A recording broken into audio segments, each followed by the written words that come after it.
Jarraitzen dugu. Denborakin bastante ondo, Claro, makina berriak, instalazio berriak, eta oidana oso ondo dago. Azkenian, Jorge, materiala behar da, eta makinak, eta instalazioak, eta gogoratu, apuntatu hor. Baina, lehengo egunean, egon nintzen, nik enpresetara asko juten naiz. Eta enpresa txiki batekin egon nintzen hitz egiten. Eta Jose Marin tailerra deituko diogu. Tailer txiki bat, 10 laguneko tailer bat. Eta persona horrek adierazte zian, bai, teknologia eta bestia, baina ni behar detena da jende jatorra. Jende jatorra. Eta hori zer da? Eta, bueno, berak adierazi zian pixka bat horrela ekintzailetasuna daukana, eta pixka lanerako gogua daukana, eta bar. Eta ni badakit horretaz, teknikan, arlo bate daukagula, nolabait, hori lantzen ari dana. Orduan, eskatuko diet Agustin eta bere, bai? Pixka bat Agustin, jende jatorra. Hori zer dan, eta gero atzo Jorgek aipatuzun etasi, ciclos de alto rendimiento. Esplikatu pixka bat hori zer. Egunon, lehenengo eta behin ez naiz bilbotarra, orduan alto rendimiento tolako gauzak neurtu hortikan. Begira, benetan, nik uste aipatu dela, ez gaur, eta atzo gabizizketan asko teknologia berriak, aldaketak, 11 gauza, azken finean gure kezka da nola prestatzen ditugun personak aldaketa horretan, eta teknologia horrekin erabiltzeko eta bizitzeko, azken finean. Baina nahi dut pixka bat aprobetxatu eta hemen gehiengo bat behintzat irakasleak o irakaskuntza mundokoa garen ez, bideotxo bat bota, egoera horrekin oraino identifikatzen garen, ze sentitzen dugu. Orduan, bideotxo bat botako dugu. Hoy visito otra empresa. Para nosotros como profesores es importante escuchar de primera mano qué necesitan las empresas, qué esperan de nuestros alumnos. Nosotros en la empresa queremos gente autónoma, gente responsable, adaptable, creativa, proactiva, innovadora, tolerante. Que sepa sobre todo trabajar en equipo y que sepa adaptarse a nuevos entornos. Que tenga además capacidad de expresarse y entender otros idiomas. Que tenga respeto por el medio ambiente, esto también es importante para nosotros, y que pueda desenvolverse en entornos conflictivos y pueda resolver problemas con ganas de trabajar. Lo que se dice una persona maja. Queremos gente tolerante. Nosotros en la empresa autónoma, gente responsable, ganas de trabajar. Queremos gente adaptable, creativa, proactiva, innovadora, que sepa adaptarse a nuevos entornos, gente responsable, una persona maja.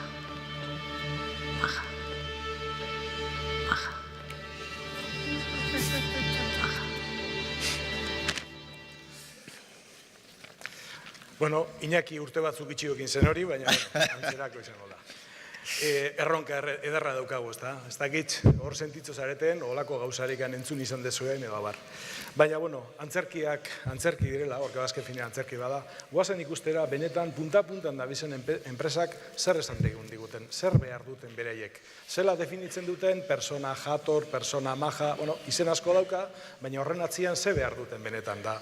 Ezin izan du hemen egon, orduan jarriko dugu bideotxo bat, konkretuki adibide bezala jarriko da Alicia Gómez, hau da DMP enpresako zuzendaria, aber zer esaten digun, honetaz. ¿Qué buscamos de las personas que contratamos de las formaciones profesionales? Bueno, pues hoy en día en la empresa las competencias técnicas se dan por supuestas casi. Entonces lo que buscamos son sobre todo esas soft skills, las competencias actitudinales. ¿Y cuáles son estas competencias? Pues hablamos de personas con ganas, personas con unos valores fuertes, valores basados en la confianza, Trabajamos muchísimo en equipo, con lo cual esa competencia del team building o trabajar en equipo es muy importante. Asimismo, la comunicación efectiva para poder trabajar con personas. Y por otro lado, algo que nos interesa muchísimo son personas emprendedoras. Emprendedoras no tanto por crear nuevas empresas, sino por dentro de la propia empresa ser capaces de entender cuáles son todas esas mejoras que existen. Esa actitud proactiva, intentando detectar las mejoras y trabajando para cambiarlas, teniendo en cuenta cómo trabajamos en un mundo en el que todo es muy cambiante y va muy rápido, además, pues las necesitamos. Entonces, esas personas con ganas son la clave del éxito de las empresas en el interior. Por lo tanto, cabe decir que no van a pagarnos por los títulos que tengamos, sino mucho más por el valor que aportamos dentro de la empresa.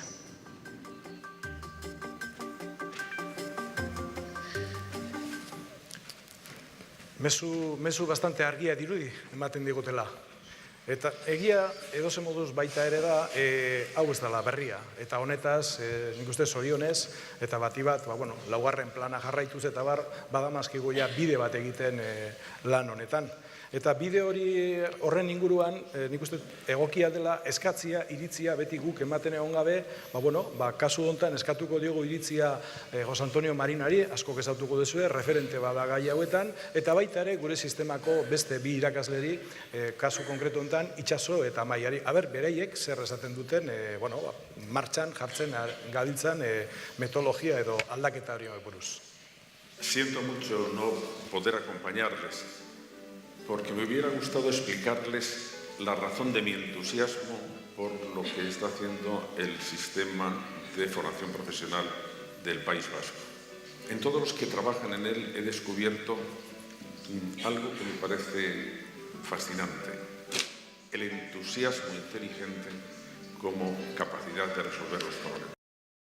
Y eso ha hecho que su preocupación por estar a la vanguardia del aprendizaje, a la vanguardia de la tecnología, a la vanguardia de las preocupaciones y necesidades sociales haya sido constante.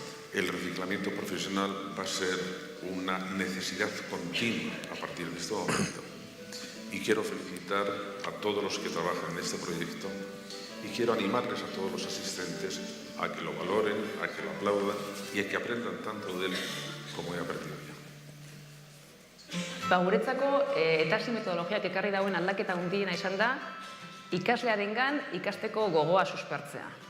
Gure kasuan ikasleek makina bat sortzen dabe, eraikin eta programatu egiten dabe kursuan zehar. Haiek sentitzen dabe, haien proiektua dela, haien umea izango esan moduan, eta amaitu nahi dabe proiektu hori bai edo bai. Beti izkentzen dabe haien burua, arratsaletan gelditzeko, ordu estras jartzeko, horren eragiten dau, irakaslearengan exigentzia maila asko saltuagoa dela. Gaur egun bakoitza, klase bakoitza, sorpresa txikitxo bada, edo ze gauza gertatu daiteke, eta guk ez dakizkigu arazo guztioi konpontzen. Ikasketa prozesu moduan bebai, ikasleek beste bide bat topatu behar dabe, arazoio konpontzeko eta informazioa topatzeko. Etasi metodologia berri honeri esker, ilusioa eta motivazioa, bai ikasleengan eta bai irakasleengan, asko suspertu egiten dela. Metodologia honek aportatzen didana da ezagutza. Azken finean, irakasle talde ezberdinarekin lanean egotea, ideiak elkarbanatzea, partekatzea, eztabaidak sortzea, iruditzen zait pertsonalki hobetzeko ezinbestekoa dela. Erronkak diseinatzerako orduan, kreatibitatea lantzen dugu etengabe. Ikasleak oso gustora etortzen dira eskolara, beraien hezkuntza prozesuan parte hartzen dutela ikustean, beraiek asko motibatzen dira. Zailtasunak topatu genituen eta asko gainera. Baina, behin bidea hartuta eta emaitza ikusita, enintzake metodologia tradizionalera bueltatuko. Bien. Y de alguna manera yo creo que al final son testimonios que nos trasladan el camino que se está desarrollando, y aunque ahí tenemos una diapositiva que yo creo que muchos de los que estáis la conocéis, no vamos a explicarla en este momento porque duraría mucho y tendríamos que alargarnos. Esa oportunidad yo creo que tendremos hoy a la tarde donde podamos trabajar estos aspectos de manera más detenida. En cualquier caso sí que me gustaría resaltar algunas de las claves que de alguna forma tenemos para llegar a estos resultados, porque como decía antes, ya llevamos ya más de 5 años, 5 y pico ya, trasladando esta metodología, con lo cual estamos acumulando ya una experiencia y hay algunos de los elementos que están haciendo que esto, bueno, pues poco a poco vaya extendiéndose en todo el sistema, insisto, en todo el sistema, porque la visión de sistema, de todo el sistema de FP para nosotros es muy, muy importante. En ese sentido, hay una clave que es fundamental, que es la del trabajo en red, pero en redes colaborativas. La palabra colaborativa, solemos decirla muchas veces, también está en nuestro modelo, pero la mejor manera de llevarlo a la práctica, es al revés. Quiere decir que de alguna manera la mejor manera para darle credibilidad a lo que decimos es ponerlo en práctica. Por lo tanto, nuestro sistema de trabajo en red lo estamos desarrollando apoyándonos en los diferentes pilares que aparecen en la gráfica. El primero y fundamental de los Arituac son personas experimentadas, no tanto expertas, que lo son, sino que son personas experimentadas, que desde su experiencia están trasladando, están apoyando, están animando, están tutorizando a otras personas de otros centros a nivel de formación y otro tipo de apoyos.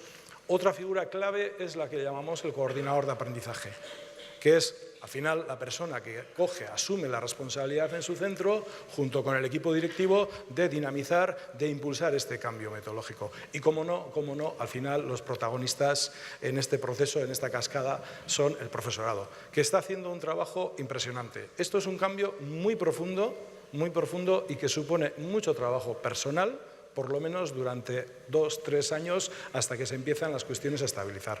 Por lo tanto, yo creo que es el mejor momento para agradecer al profesorado, de verdad, desde luego, desde el equipo de técnica, el trabajo que se está desarrollando. Entonces, me gustaría trasladar este agradecimiento desde las personas de técnica, del equipo técnica, a todo el profesorado de nuestro sistema y, afortunadamente, de fuera de nuestro sistema también con los que estamos colaborando.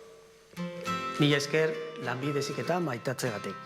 Eskerrik asko zuek ere ikasle bihurtzeagatik. Laguntasunagatik. Ideiengatik. Mila esker zuen pazientziagatik. Egiten diguzuen harreragatik. Ausartzeagatik. Eskerrik asko zuen konfidantzagatik. Saltxeroak izateagatik. Beti hor egoteagatik. Mila esker konpromesuagatik. Mila esker!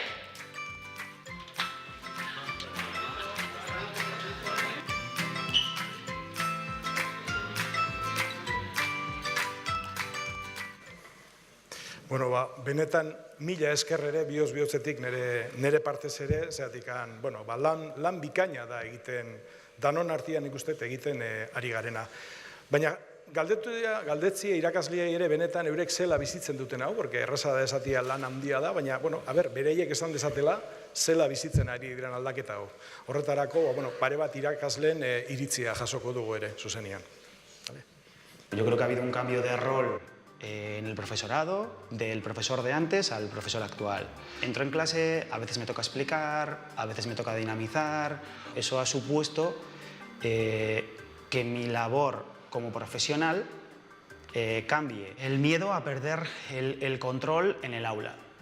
Eso provoca un grado de incertidumbre que al principio, al no estar acostumbrado, pues te sientes como que igual no has dado clase, como que no lo estás haciendo bien, pero la realidad es que una vez que ya pasa el tiempo y te vas dando cuenta que el alumnado va adquiriendo esas competencias, esos criterios que tú crees que tienen que tener, porque en realidad los alumnos aprenden haciendo, tú te sientes más tranquilo y en realidad ves que la metodología vale la pena.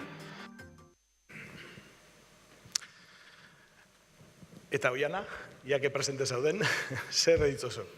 Bueno, guretzako esperientzia positiboa izaten ari da.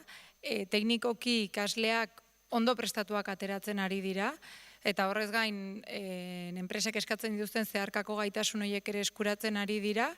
Enpresen aldetikan harrera ona izaten ari da, aldaketa metodologikoaren aurrean, eta pertsonalki eta profesionalki irakasle bezala ere, azkeneko urteetan bizi izan ditugun zailtasunen aurrean, emaitza positiboa jasotzen ari gera orain. Orduan, gu orain ja ez ginake inolaz ere bueltatuko, ez daukagu motiborik lehenoko metodologiara bueltatu nahi izateko.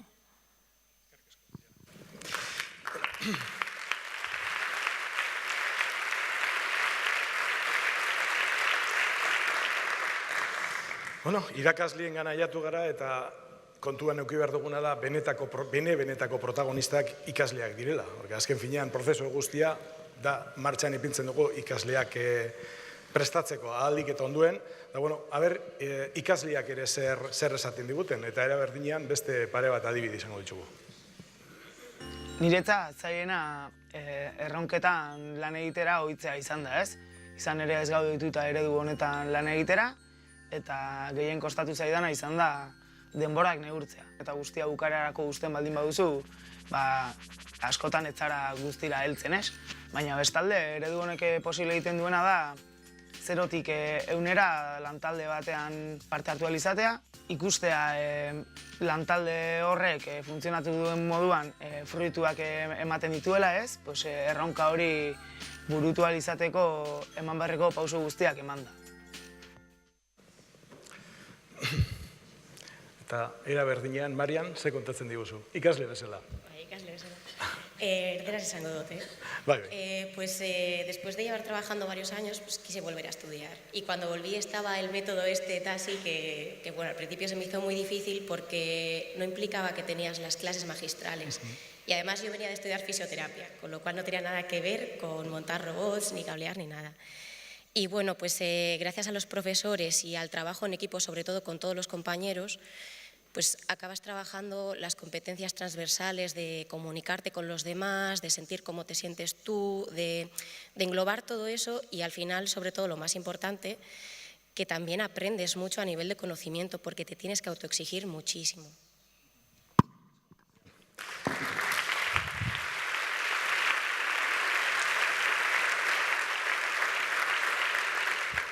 Bueno, eta nire partetik bukatzeko eta etorkizunea zer. Etorkizuna nik uste atzo oso ondo markatu zela etorkizuna nondik handi joan.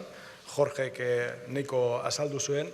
Gure ikuspuntutik bi gauza. Bata da, segitzia benetan sare lanian, sare kolaboratibo horren lanian, elkar lanian, porque hor daukagu benetako indarra, hori gabe ezin dugu aurrera hain. Beste alderdi batetik egiten gaudena behar dugu sendotu, asentatu, eta gauz berriak jun frogatzen eta aldian baliabide guztiak jun eskuragarri jartzen gai hauek guztiak aurrera eramateko. Partetik mila esker danoi eta atzaldian nahi duzuena pixka detaile gehiokin ane hongo gara.